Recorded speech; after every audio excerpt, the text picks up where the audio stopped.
saudara. Wow, rasanya lama sekali saya tidak menjumpai Anda di layar kaca.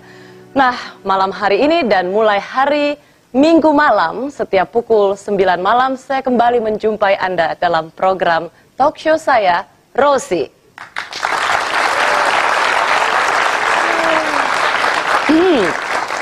Ya, sebagai seorang perempuan, boleh dong saya memiliki, kalau sekarang istilahnya yang lagi ngetren tuh diskresi. Memiliki kebijakan untuk memilih siapa narasumber episode pertama saya. Ia juga seorang perempuan. Karirnya begitu cemerlang, melesat sebagai seorang pengamat ekonomi yang begitu disayang oleh media. Dan kini ia berada dalam puncak karir, benarkah?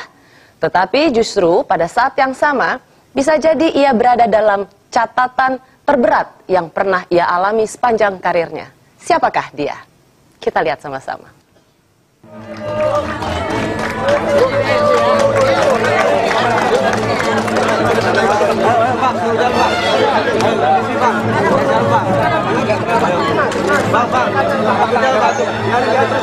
Demi Allah, saya bersumpah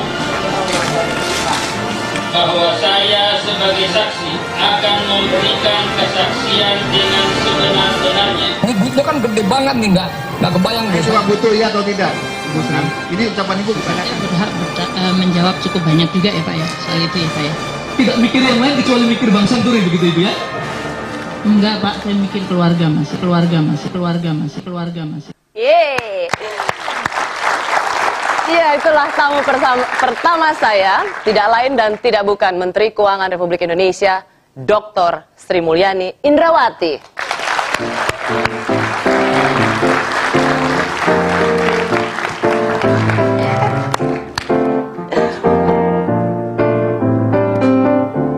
Mbak Ani, saya masih boleh tetap panggil Mbak Ani dong? Boleh. Ya kan Mbak ya? Apa kabar? How are you? I'm fine. Gimana? Gimana Mbak? Kita boleh tepuk tangan sekali lagi untuk Mbak Ani. Silakan Mbak Ani.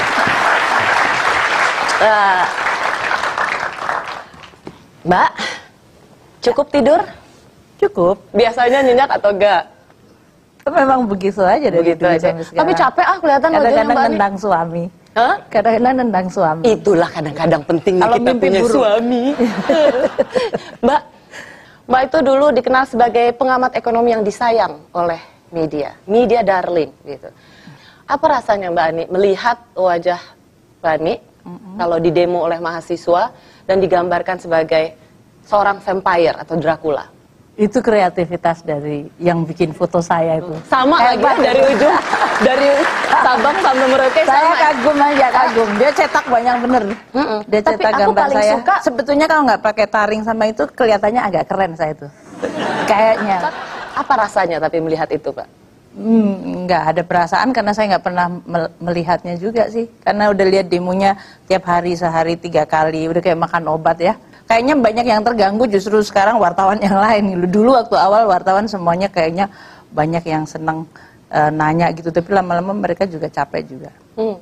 Awal-awalnya apakah Mbak merasa terganggu? Kalau sekarang rasanya sudah jadi imun? Enggak lah, Enggak. kalau imun kan jadi manusia kabal menakutkan lah. Enggak sampai segitu ya, tapi Mbak Ani Tetap tidak sampai ada terganggu. perasaannya, Tetap tapi ada perasaan. Katanya kalau pejabat publik harus anggun terus. Jadi kalau ngomong perasaan nanti dikira curhat. Iya. Adalah. Nggak apa-apa, itu bagian dari hidupnya. Mbak Ani sebagai seorang perempuan, apa rasanya duduk di kursi panas gitu ya dan menjawab pertanyaan-pertanyaan agresif di hadapan anggota pansus yang terhormat?